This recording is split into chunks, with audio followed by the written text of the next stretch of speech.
అర్థం ఉంది.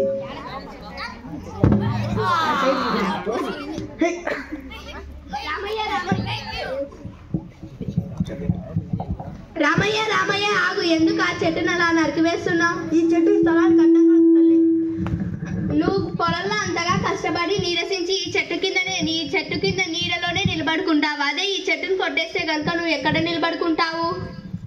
అలాగే తల్లి, ఇప్పటి నుంచి ఎప్పుడు చెట్లు నరకాను, చెట్లను నాటుతాను. సరే. రామయ్య రామయ్య పాం పాం పాం. రామయ్య చంపవద్దు, ఎందుకు ఆ పామును అలా చంపేస్తున్నావు? తల్లి, అలా పామును చంపడం వల్ల నీ పొలానికి ఎంత హానికరమో తెలుసా? నీ పొలంలో ఉండే ఎలుకలను అది తింటుంది. లేదనుకో ఆ పాముల్నే అలా చంపేస్తే కనుక నీ పొలానికి ఆ ఎలుకల వల్ల ఎంత హానికరమో తెలుసు కదా నీకు. సరే, ఇప్పుడు చెట్లను నరకాను, పాములను చంపేను. సరే, నేను వెళ్ళి పంటకు పురుగుల మందు వేసేస్తాను.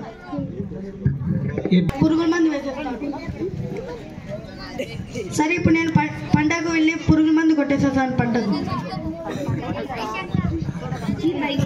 ఈరోజు ఈ పురుగులన్నీ చచ్చిపోవాలి. ఈరోజు పురుగులన్నీ చచ్చిపోవాల్సిందే ఈ పురుగుల మందుకు. చచ్చిపోండి పురుగులన్నీ.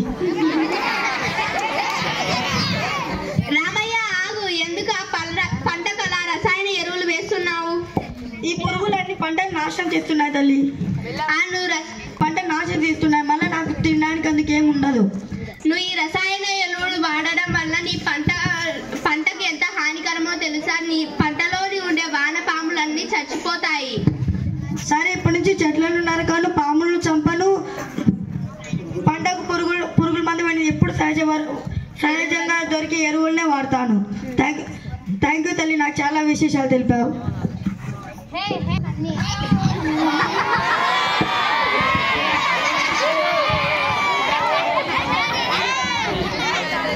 ఈరోజు పిట్టలన్నీ చంపేస్తాను. ఈరోజు పిట్టలన్నీ చంపేసి అమ్ముకొని లెక్క సంపాదిస్తాను. ఈరోజు పిట్టల్ని చంపుతున్నాను రామయ్య. ఎందుకు అలా పిట్టల్ని చంపేస్తున్నావు? తమాషాగానే చంపుతున్నాను. అలా నీ తమాషా కోసం పక్కన జంతువులు చంపడం ఎంతవరకు న్యాయం?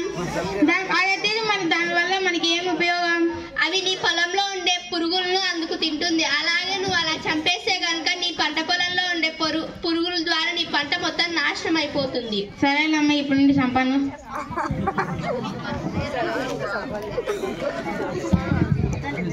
ఇంట్లో అంతా ప్లాస్టిక్ అంతా పేరుకొని పోయింది, కాల్చనన్నా కాల్చేద్దాం. రంగమ్మ ఆగు, ఎందుకు ప్లాస్టిక్ ని మొత్తం అలా కాల్చేస్తున్నావు? ఇంట్లో ప్లాస్టిక్ అంతా పేరుకొని పోయింటే కాలుస్తున్నాను. అలా ప్లాస్టిక్ ని కాల్చడం వల్ల మన పర్యావరణానికి ఎంతో హానికరం. ఆ ప్లాస్టిక్ ని కాలుస్తే కనుక మనం తీసుకునే ఆక్సిజన్ లెవెల్స్ తగ్గుతాయి, ఎక్కువగా కాలుష్యం ఏర్పడుతుంది. మరి ఈ ప్లాస్టిక్ అంతా ఏం చేయాలి? ఆ ప్లాస్టిక్ ని తగలబెట్టుకోకుండా తిరిగి మరలా వాడాలి, అంతే తప్పించి ఇప్పటి నుంచి ప్లాస్టిక్ ని తగలబెట్టవద్దు. అలాగే ఇంకెప్పుడు ప్లాస్టిక్ కి తగలబెట్టను. ఇంటి ఎదురుగా గడ్డి అంతా నిండిపోయింది. ఈ గడ్డి ఈరోజు ఎలాగైనా పీకి వేయాలి. కాంతం ఆగు, ఎందుకు ఆ గడ్డిని మొత్తం అలా పీకేస్తున్నావు? ఈ గడ్డి పొదల్లో నుంచి నా ఇంట్లోకి పాములు, పురుగులు, ఈగలు అన్ని వస్తున్నాయమ్మా. నేను ఎలా ఉండేది ఇంట్లో? అలా నువ్వు గడ్డి పీకేస్తే కనుక మనకు వర్షాలు పడక కరువు ఏర్పడుతుంది. అలా ఆ గడ్డి మొత్తం మన భూమి పైన హ్యూమస్ అనే ఒక పొర ఉంటుంది. ఆ పొరను తన వేర్లతో పట్టుకుంటుంది. అలా నువ్వు గడ్డి పీకేస్తే వర్షాలు అందుకు పడినప్పుడు అదంతా ఆ హ్యూమస్ అనే పొర మొత్తం కొట్టుకొని పోతుంది. అలా ఉంటే కనుక మనకు చెట్లు కానీ ఏమన్నా నాటితే కనుక పెరగవు. సరే అమ్మా, ఇంకా గడ్డి ఎప్పుడు పీకను. నీకు ఈ విషయాలన్నీ ఎవరు చెప్పారు? మాకు రమ్య అనే ఒక మేడం ఈ విషయాలన్నీ చెప్పింది. సరే, మనం ఇప్పుడు వెళ్ళి ఇంకా కొన్ని విషయాలు పదండి.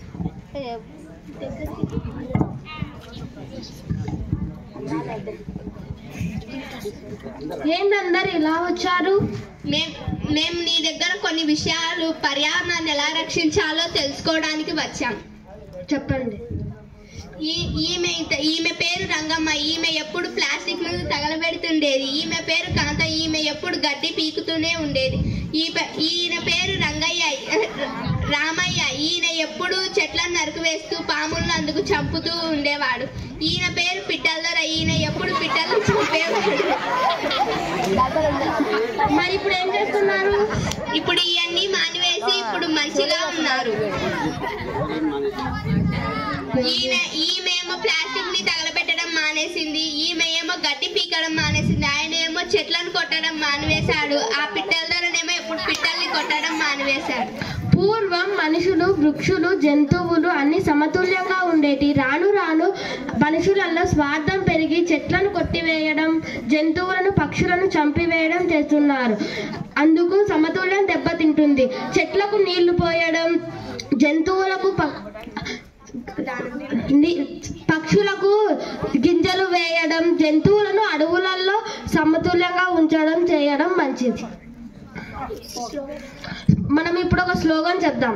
Save environment, save environment, save environment. పదండి అయితే అందరం వెళ్ళి చెట్టు నాటుదాం. Thank you. Okay, very good. మంచి మెసేజ్ ఇచ్చారు పిల్లలు.